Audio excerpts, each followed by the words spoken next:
Welcome to another episode of Eagle Rock Hi-Fi. My name is Austin. I'm the manager of the store.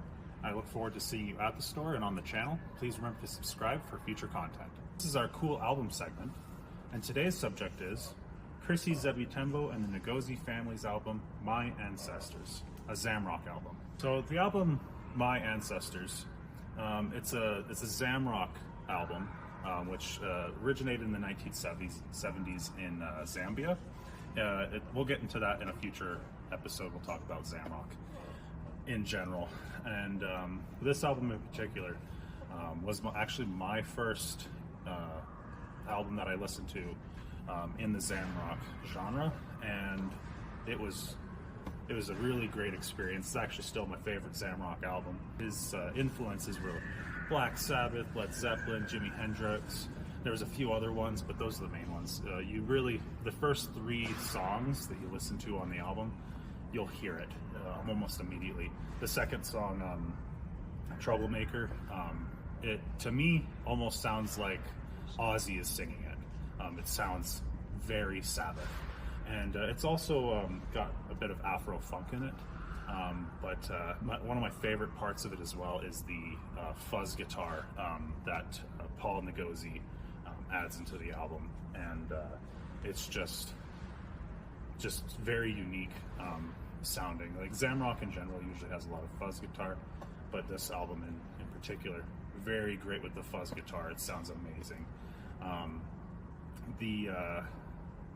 Chrissy does the drums and the vocals. Paul Ngozi does the guitar, or plays the guitar, and there's a few other members, but those are what you hear a lot of in there, and the main pieces in that album.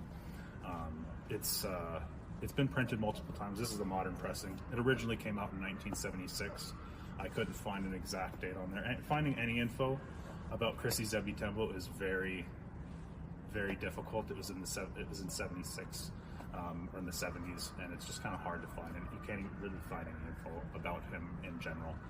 But this is just it's a gem for Zamrock. It's just really great. It's a really cool album.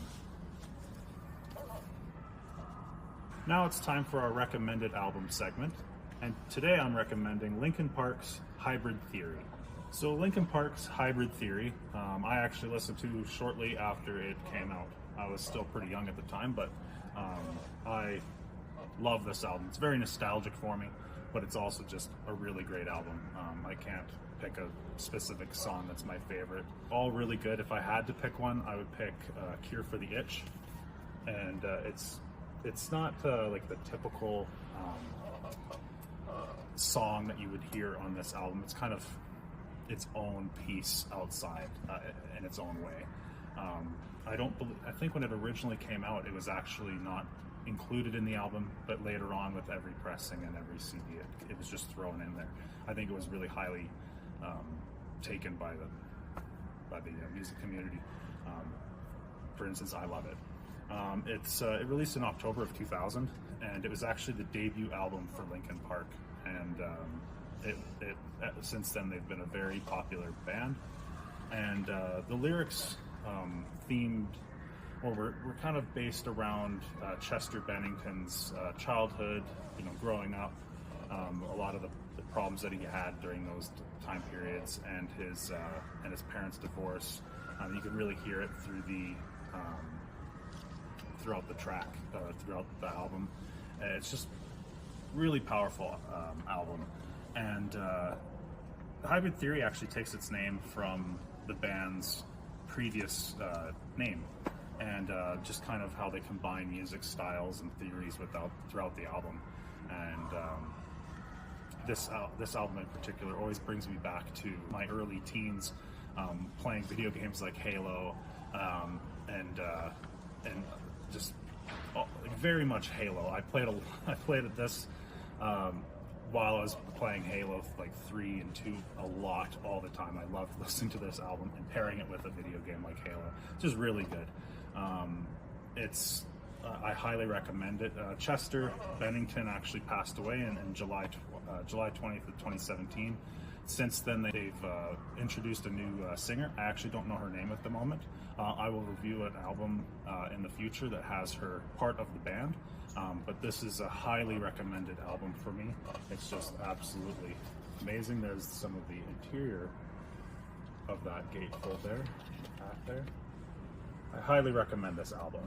This is our featured equipment segment, and today's featured piece of equipment is the 1977 Kenwood KA3500 integrated amplifier.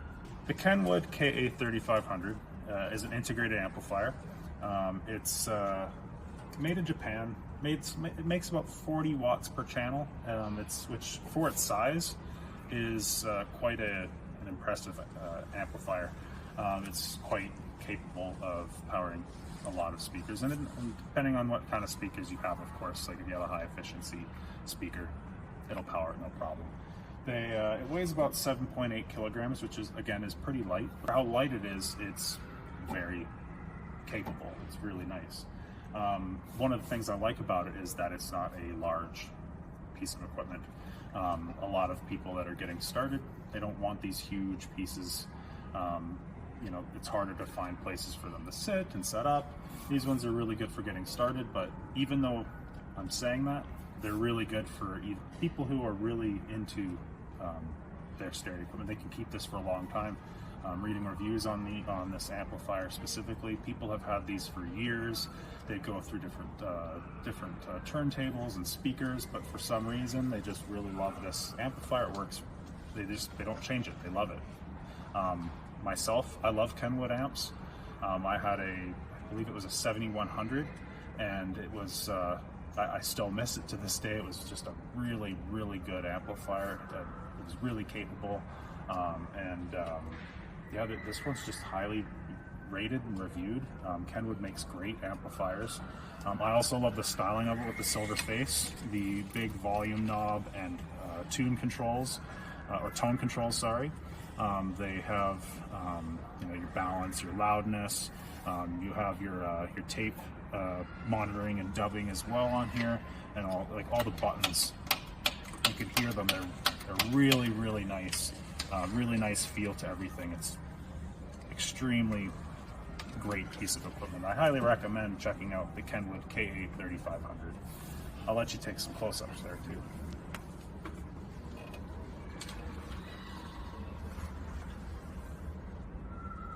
It's just got that beautiful silver face on it. It's something that I really like about the Kenwood integrated amps from this era, is that silver face. This is a Tech Talk segment.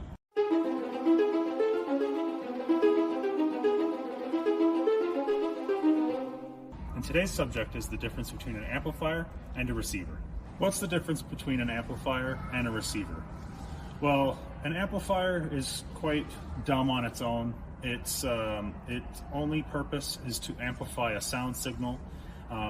When looking at it, it has a power on, a power off. That's it. You need a preamp to drive the amplifier.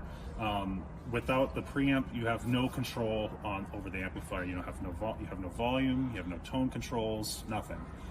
So we have an amplifier here and a preamp here. So a preamp has all your volume, your tone controls, your balance, all the fancy stuff.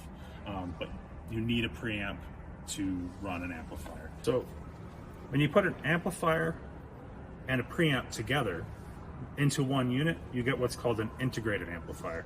So this is often people refer to an amplifier, they're also referring to an integrated amplifier, which has your volume and all your tone controls just like a preamp would, but it has the amplifier built into it. If you're putting a tuner onto it, you get a receiver. So if you have an amplifier, a preamplifier, a tuner, you essentially have a receiver, which is we have plenty of over here.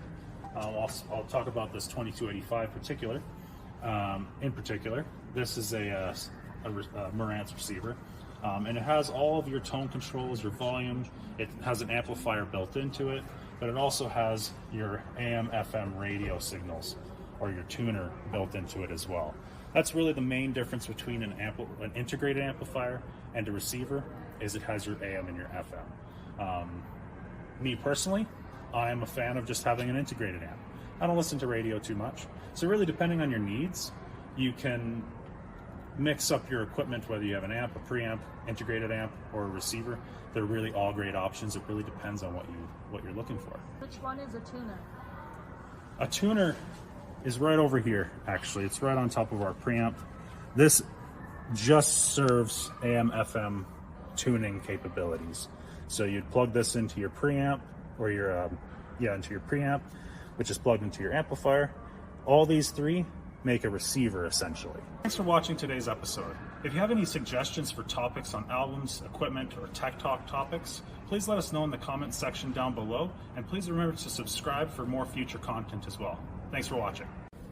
This has been a Brush Cut Productions video.